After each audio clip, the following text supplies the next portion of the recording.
Hello and welcome to our special program today. My name is Shahiwa Jarrett Gellan, and I'm the founder and president of the Broward County Black Chamber of Commerce.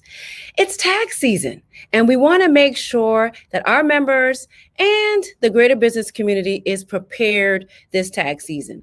Last year, with the coronavirus, we saw the federal government offering PPP, EIDL. We also know that some businesses got grants, etc., and we want to know if there are any special rules or any special considerations that small businesses should be taking into account this tax season. We want you prepared, and we want to make sure that you're complying with the IRS rules. So we have two special guests here today to help provide some guidance and advice for our small business owners. First, we're going to welcome Sean Davis. He is the founder and managing partner at S. Davis and Associates, PA. Backed by nearly 2 decades of experience in public accounting, auditing, tax, and consulting services, Davis oversees all aspects of the firm's business. He has worked with clients in a range of issues, including nonprofit, real estate, public entities, employee benefits, and banking. We're going to go ahead and welcome Mr. Sean Davis, CPA. Welcome, Sean. Thank you, Shahiwa. Glad to be with you here today. Yes, and we also have another person from your firm, Miss Annette E. Lewis.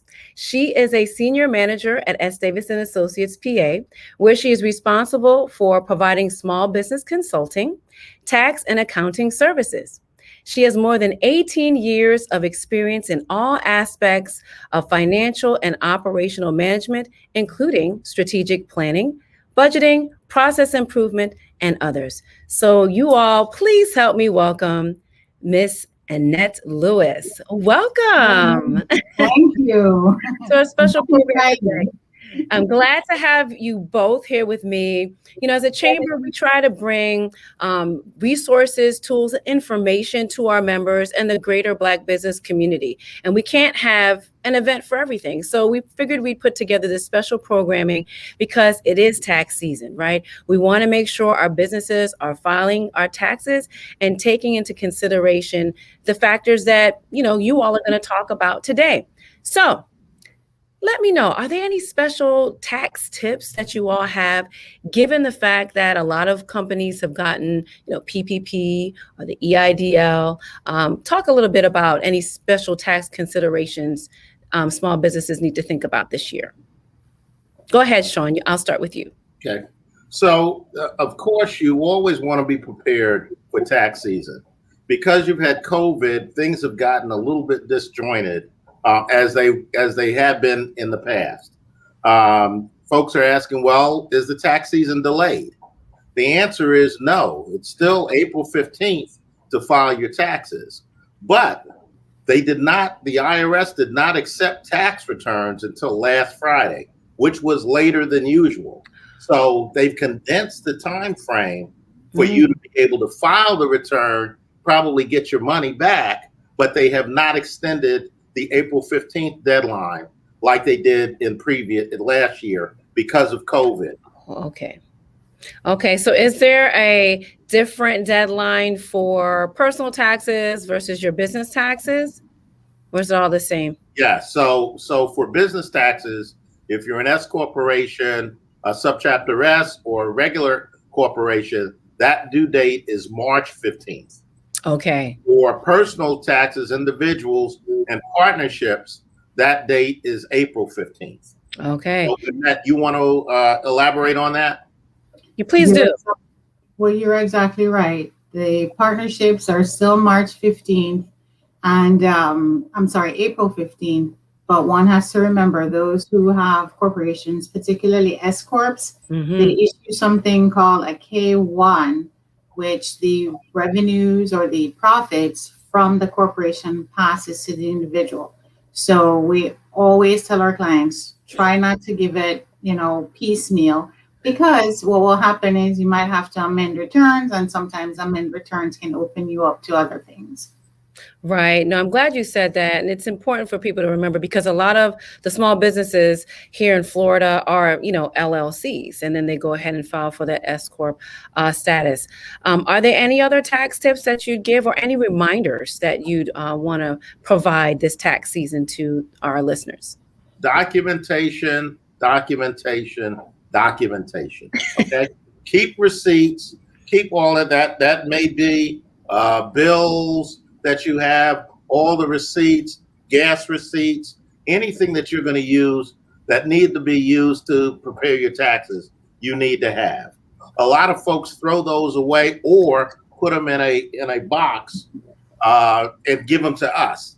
We prefer not to get it that way. If it has to be that way, then we will take it that way. But try to organize as much as possible, and certainly have your taxes prepared by a reputable individual. Doesn't necessarily need to be a CPA, although you have two quality CPAs here on the show. Right, right. But you have to have somebody who is reputable to do those tax returns. The last thing that you want to do is get audited by the IRS and not have the support that you need, so that there are issues down the line with the IRS. We represent a lot of folks before the IRS. Most are pretty good in terms of dealing with the IRS and not having a problem. There are others that have to provide additional support as well. So certainly get all of your documentation together, provide that to your tax preparer. Folks can do it individually if they want by themselves, but we suggest you use a professional for tax preparation. And I think that's the point of me having you all here today. I think sometimes with the personal income taxes, if you have something that's not complex, you don't own a lot of property, you don't have a business, perhaps that's something you can and take on yourself. But if you have a business and there may be some questions as to the depreciation, how do you account for that, et cetera. That's why I have you all here, because I think if you have a business, you want to do it right. So Annette, if you can elaborate a little bit and maybe talk about the particular documents that you want to receive as a CPA from your client and how they should be organizing that information. Obviously not on napkins, and we don't want anything in shoe boxes. Give us an idea of how they should be organizing themselves.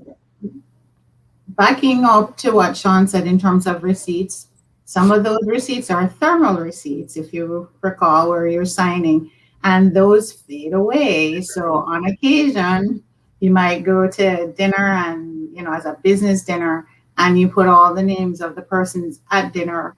And then when you give it to us, it's like, oh man, I forgot what this was all about. Right. So try your best to keep statements, bank statements, guys, when you're sitting in front of that football or that basketball on a Sunday or a Saturday, you can take your bank statements and write notes on them and give them to us. If we're the ones that are actually going to do soup to nuts, we're going to need credit card statements, bank statements. And in cases with the banks, a lot of people we've found will write from their personal bank account to pay business bills and vice versa. There's an inherent issue with that because there's no separation. You're an attorney, so a corporation involves limiting your assets, your personal assets. But once there is you can't distinguish between them, the IRS can go ahead and take monies from your personal bank account. And if you're not the only owner, you have to go through a whole bunch of things to explain so that, it gets sorted out. But records in terms of, I said, credit card statements, bank statements, canceled checks, or you have clients who will download copies of their checks because they're not on your bank statement anymore, or if you don't order it with the business checks, or you might have the basic account, but you always have access to the checks and deposits, which become important as well, because Sean might want to meet payroll, so he writes a check to cover payroll, but that's not a revenue to the business. So we have to understand those things, that not everything that comes in, the company actually owes him money now for that check. So some of those little items, when we sit with clients, it's okay, is everything revenues? No. You need to sort through that, or you make notations, because we will ask. Certain folks want to use their mileage. We can, but we have to talk through the specifics of a situation to let you know what's allowable and deductible and what's not. And with regard to, mileage, is that best to keep records on that? If you can keep it on an app and, forward that to you, how is it best to record mileage or do just an average of kind of what people are driving a week or a month? Good question. It varies per individual. Some folks are good at keeping logs. Some people have separate vehicles. Some folks, if you don't have a storefront, it's a little different than if you're commuting and backing out miles. But I would suggest that you keep track, a notation on a weekly basis, know your average miles from point A to point B, and keep a calendar. Because you and I have calendars on if we have to go to point A, B, C. And that's also another good way for backing up the mileage if it ever comes into question, because it's on your calendar that you went to Palm Beach, 3 days this week or 10 days last month. So those become important in terms of finding something that works for you, that's accurate, or as accurate as you can get, to ensure that you can answer any questions that might come up. Okay. So let me just piggyback on that. So it is important, and we do suggest that folks keep logs. One of the things on the tax return that you have to check off is, do you have a log? Is it in writing? That covers your mileage. Now, also important to note, commuting miles, going from your house to your work, to your office to house, is not deductible. It's where you go from your office to a third party, out to a client or somewhere else. That's the deductibility. So let me give you an example. Let me say that it's 15 miles for you to get from your house to your office, and then you go out to see a client or do something else. So 30 miles of your day, that in any given day, is not deductible. Right. Let's assume you only do 20 miles in a day. You have no deduction that day. Let's assume you have 40 miles that day. Then only 10 miles is a deduction for you for that day. So commuting miles are never deductible. And the IRS has rules in terms of how much you will get for those miles. But commuting is never deductible. Okay. And by the way, though, keep in mind, even if you start from your house to that business address, the 30 miles or the 15 miles still comes off the top. Correct. Okay. Doggone it, Annette. You had to put that in. No, but that's good to know. Before we kind of get into the ramifications or the implications, rather, of the PPP, and we ask some questions around that, I want to ask this question because we saw last year where a lot of businesses did not have their documentation together, right, in order to apply for the various forms of relief in a critical situation. And obviously they required, some simple documentation, taxes for a couple years, and would allow, people, I guess, filing some bank statements, et cetera. But what would you recommend keeping the records in, maybe in Excel, QuickBooks, or something like that? What would you recommend for small business owners to organize their data so that they're not coming to you, during tax season, or when they're trying to file in a hurry for relief, that we had that situation last year. So they come to you in an orderly fashion. What would you recommend? And go ahead, Sean, you can take this. Okay, so and I know Annette will chime in. QuickBooks is probably one of the easiest tools to use for a small business. It allows you to put in, just like you're using your check register, who you wrote the check out to, how much the check was, when you made the deposit, how much the deposit was, allocating it into the different categories. So QuickBooks is usually I think that's probably the widest used Right. software out there. If you don't want to do that, you can do an Excel spreadsheet. An Excel spreadsheet just taking into account all the income, all the revenue amounts that you have. Annette made a very good point. If an owner puts money in the company to keep it afloat or loans that money, that is not income. That's not a taxable event for you. So you have to be very clear on that, because if you put in $20,000 and you have not told your preparer that that is money that I put in, that would be added to your tax liability. You know, you don't want that. You want to make sure you're very clear and detailed. QuickBooks allows you to do that. On an Excel spreadsheet, you have to know what you're doing in terms of putting that in, or at least documenting that. Okay. Either way is fine. Or you can put it on a piece of paper. And these day and time, you don't necessarily want to put it on a piece of paper. You want to have it in a system where you can go back to it, you can adjust it, and what have you. So that becomes very important. And you want to limit the amount of taxes that you have to pay. Right. Obviously, revenue minus expenses is income, and that's where you're going to have the taxes. If your expenses exceed your revenue, then you're either going to get a refund or pay no taxes. So those are the two items. And that, what do you think?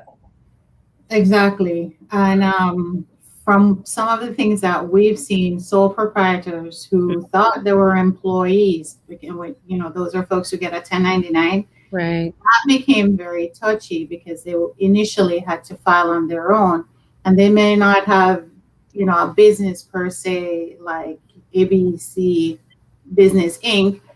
And you know, they didn't have a bank account specifically for the business or for the 1099s. So that got a little complicated until the rules were changed to allow independent contractors to go ahead and do their own filing. And then some employers didn't realize either that, you know, you issue 1099s, they're not employees. Going back, you know, to what Sean said with the spreadsheets, we've helped out the certain Data and Broward, and we've seen all sorts of paperwork come forward. As people attempting to get money, and these folks were really desperate. So we had to, you know, help them out in terms of, okay, this is what you need to do. So going forward, it's a lesson learned on their part that you have to write out your revenues or what you take in, write out your expenses, and be specific. You know, miscellaneous doesn't work. It fits, most of the times it fits somewhere. So we're not trying to be hard on you, but, you know, just be a little bit thoughtful, because we know a lot of people cannot afford a CPA. They might have, you know, a niece or nephew do the spreadsheets. So if you're in that kind of a situation, you know, reach out to a tax preparer or reach out to an accounting firm or a bookkeeper and learn how to put them on the spreadsheet. Like Sean says, if a client comes to us and they put in monies, you know, they might put it somewhere. Well, I put in XYZ. At least we know, or it's documented on the sheet. Paperwork is so important. And IRS, they say keep at least 3 years. We say if you have the capacity, buy a scanner and scan it to 2 different thumb drives to keep the information, because they might catch up with you. Okay. For folks who are sole proprietors, that means you don't have a corporation.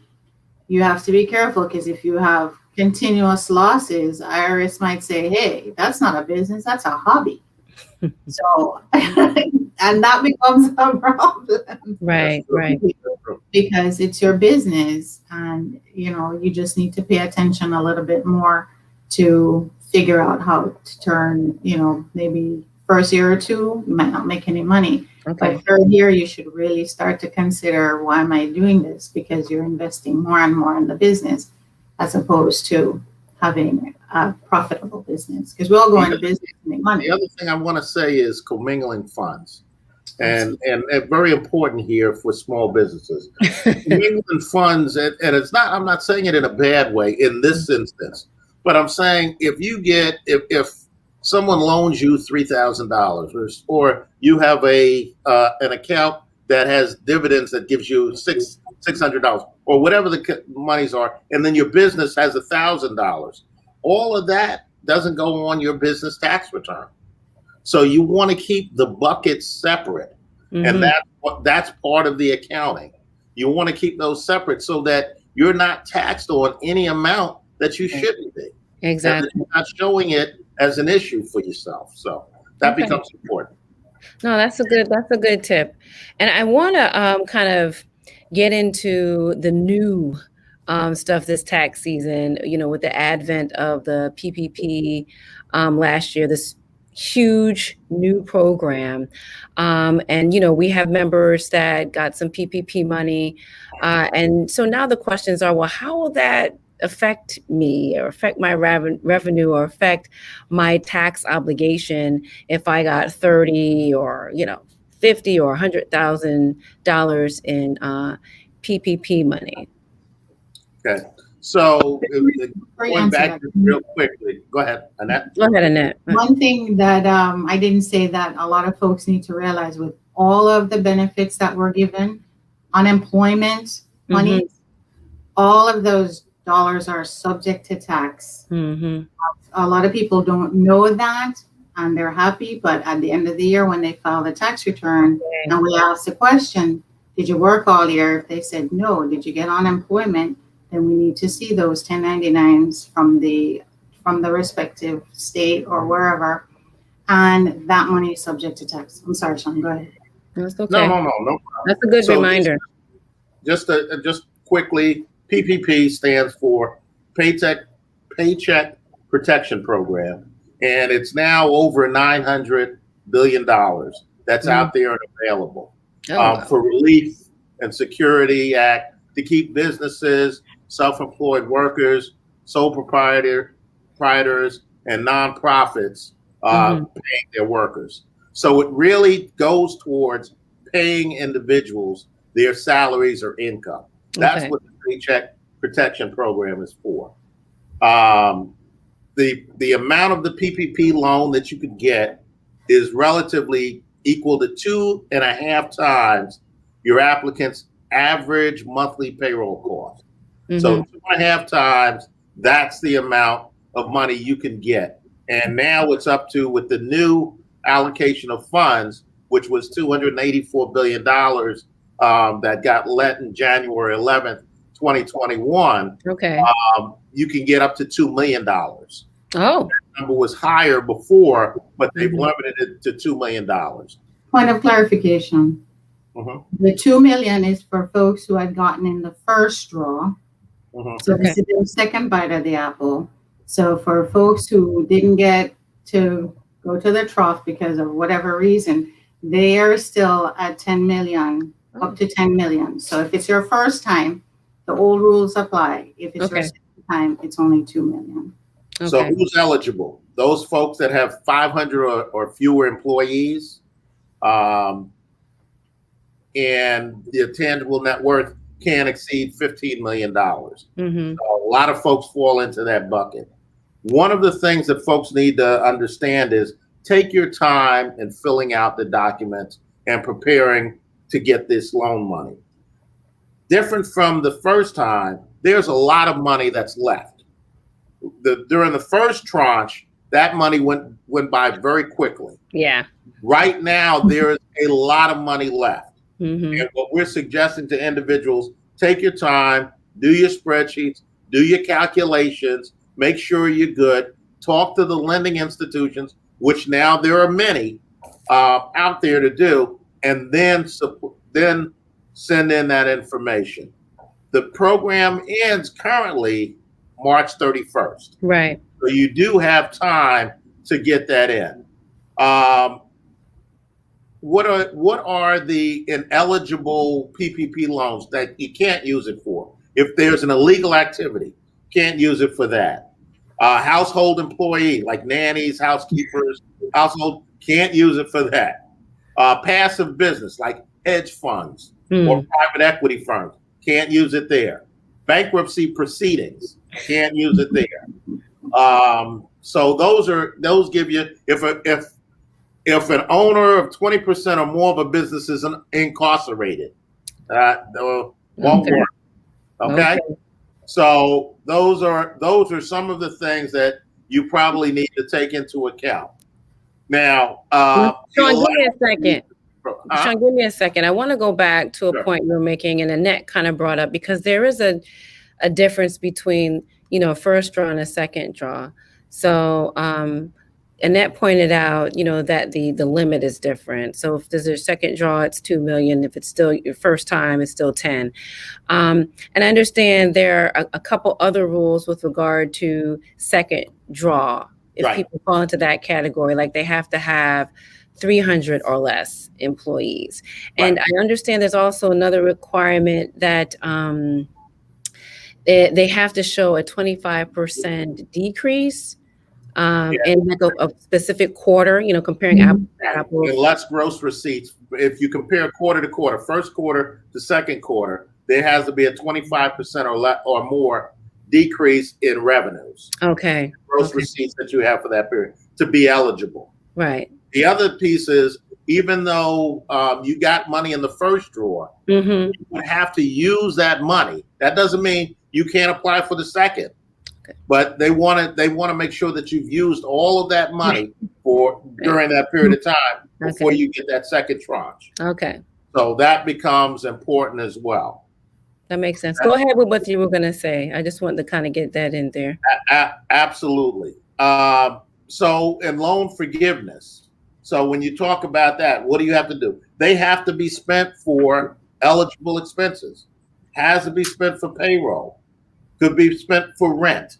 There's a couple of items that are out there that the money can be spent for. Can it be spent for getting a new car? No.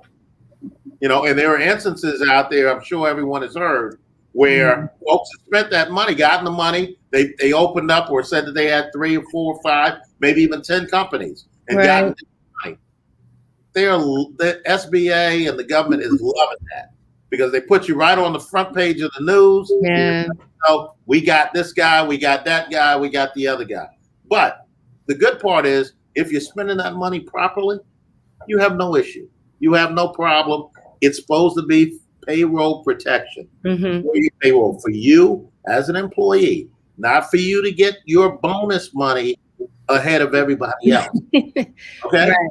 It's to protect your payroll for your business and to keep you going.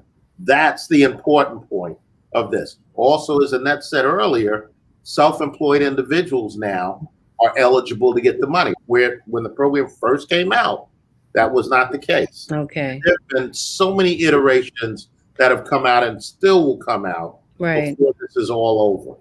So just keep updating, keep looking at the rules. If you need to, get a professional to help you with your application. You don't have to have that. That's just like tax returns. You don't have to have a professional do that stuff. But if it makes you more comfortable in doing it, that's the case. You don't want to give back the money if you don't have to, because you just erred somewhere. Right. You want to do that for sure. Right. And the point I think we're all making, and that's why I started off with the tax tips, is the point that you want to have your documents together in the first place. And, that's what led to a lot of issues. So whether it's for taxes or for instances where you will need help from the federal government. And of course, the pandemic is an extraordinary circumstance, but we live in Florida. We have, natural disasters, hurricanes, floodings, etc., that happen. And so people may, dip and go get, a loan from the SBA, the 30-year loan, EIDL, some type of economic injury disaster relief from the SBA, that's not during a pandemic. But the point is, you need to have your documents in order. Let me ask you this, Annette. So am I hearing correctly that if I got, sometimes you have to repeat things a couple times just so we understand it. So if I received PPP money during the first draw, am I paying taxes on that, or am I not paying taxes on it? How is that going to be handled? If their loan is forgiven, you're not paying taxes on it because it's a loan. So it's subject to that. In the second round, there are some minor changes in terms of the deductions that you might be able to get as a result of expending PPP monies. So that, as usual, between the Treasury Department and the IRS is still getting settled. And when you mention us here and our economy, we forgot to mention that restaurants, theaters, and whatnot, their multiplier is 3.5. Right, So right. a little bit more leeway because, of course, we're all impacted, but them, this is a tourist spot. Right. So we have special circumstances. But in terms of the PPP, if it's a loan by its character, it's not taxable. But if you don't pay it, then it changes to a different characterization, as we'd say in accounting. And then that might be subject to taxes. So again, keep your documentation, make sure you separate your expenses so it's easily traceable. They have short forms now for folks who got under 150 or less, 150,000 or less. Okay. But nonetheless, you need to pay attention and keep the paperwork because if it ever becomes an issue, you go, here we go. I've got all my paperwork in one place, all set. So here you go. Okay, no, that's great advice, and that's good to know. So making sure you fill out that short form and get your loan forgiven is critical. And someone who's trying to make that happen to get their loan forgivable, they just have to go to the lender or the banking institution that provided them with the PPP to get that done. Right, they do need to do that. They have forms that are available. In fact, there are entities out there that says that the forgivable application will take you no more than 15 minutes to fill out. Okay. So that's definitely out there. But important in everything that we've talked about today is documentation, documentation, documentation. Keep all of that paperwork that relates to that, to any of the monies that you've gotten, any expenses that you have. And make sure you should, before you go and you apply for PPP funding, look at the eligibility. Look at what the money has to be, what can it be spent on? You can't spend it on, gifts, Valentine's Day gifts. You can't spend it on a lot of other stuff and expect it for it to be forgiven. You can't just spend it, willy-nilly. There are criteria and you have to follow those criteria. Most businesses will be able to follow those criteria, and I would imagine that a lot of that will be forgiven. And that's the way of the government trying to help the small businesses get back on their feet and make sure that employees stay employed. Right. That's the whole key to this whole thing. Right. Making sure the whole economy doesn't fall apart in the process. Keeping businesses afloat and keeping people employed. Exactly. And so I want to end with this and just having everybody note the fact that obviously you all do help prepare business and personal income taxes. But then you also help individuals apply for the PPP, correct, and making sure they have the proper documentation. So, some people aren't as organized, and sometimes, honestly, if you're a small business owner, it may be just yourself, or you may have one other employee, so you're kind of busy and may not be able to have the time to kind of put all that together to make sure it's done correctly. And you all help people apply for PPP as well, right? Absolutely correct, and we work with you. We try to be as reasonable as possible to get it done quickly, get it in, but follow the rules most of all. Yes. And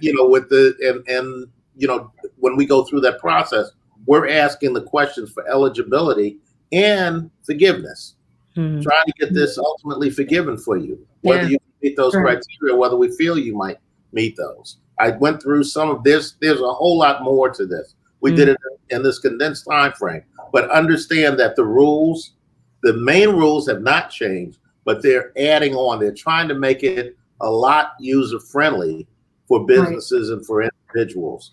So those rules, there's more rules to come, before this whole program is done. But there is a lot more money that's out there, different than what we had the first go round in the second go. And as Sean mentioned, initially PPP is payroll protection, but then there are also other aspects. Your employees have to have masks or gloves, or you have to separate, that sort of a thing. The second round covers some of those expenses. Oh, very nice. That's a relief because, you're buying cases of hand sanitizers where you might only be buying 2 or 3. And, like in our firm, we don't have too many visitors, but if they come and they don't have a mask, we have extra masks so that we're protecting us as well as them. So a lot of those will be subject to being deductible or allowable under the second round of PPP. And if you still have monies from the first round, you might be able to use them as well if you have not yet filed your forgiveness paperwork. Okay. Everybody that comes through here has to follow CDC guidelines. Nice. We make sure we take everybody's temperature. So that thermometer that we have, that's deductible as well. No, but I like that point, and to kind of close out the fact that they added that. Because, quite frankly, last year, if you're a restaurant or a very public facing business where you normally would see a lot of traffic, obviously making people feel comfortable coming and feeling safe is imperative to getting your revenue up. And, if you were closed for 3 months, right. Where do you now have the money to go off and buy, masks and, hand sanitizer, as you mentioned, or even the plexiglass, Right. things, the signage to say, hey, 6 feet apart, all that is very expensive. And so it's good to know that now that's allowable, an allowable use for you to utilize the PPP dollars on. So this has been, I think, very informative. Are there any last reminders you want to end with before we wrap up? As I started, documentation. Keep it all there, even if you got to put it in a shoebox. At the end of the day, when it comes to the PPP and having that eligibility and documentation so that you can get it eliminated, you have to have that. IRS preparing of taxes. You may not get audited, but if you do, you have to have that documentation that verifies what those numbers are on the tax return. Once you sign that tax return, you are taking responsibility for the numbers that are on that tax return. Right. So, yes. Your famous last words, Sean. To the extent that you need it, get a professional. Right. I hear you. And your famous last words, and that is looking at you like, Sean, I do not want a bunch of people showing up with shoeboxes. Go ahead, Annette. Go ahead, Annette, with your last. Help yourselves and us out. Put envelopes and put the months on them. That makes it go a lot easier. True. In terms of, that's what we've recommended for people who do use shoeboxes. And Sean is absolutely right. The taxpayer is ultimately responsible. Mm-hmm. And a lot of times when we talk to the IRS, they would say, you prepare the taxes, but who signed it at the end of the day? Right. We encourage people to file their tax returns, even if you cannot pay it. At least file it and try to make arrangements to pay it, because you will have it's stacked. It's not only the taxes that you owe, you also incur penalties for not filing or late filing. And it can add up. So, even if you owe, file it and then ask for an agreement to pay it off. They'll work with you, especially now. So those are just must-dos at the end of the day, no matter what. File your taxes. No, I like that. That's a good reminder, Annette, because sometimes you have people delaying. And so it's like, guys, file the taxes and then work with them. If you hide and don't file, another year goes by. Now you're going to be in a really bad situation. So I like that reminder. All right. Well, so we'll end with that. Those reminders. Remember that your business tax returns are due, as you both mentioned today, by March 15th. Your personal are due by April 15th. If you have something more complex that's not, a simple, just my personal, income tax, you might want to consider hiring a professional if you have a business, especially because you want to make sure you do it correctly and accurately. You don't want to get in trouble with the IRS.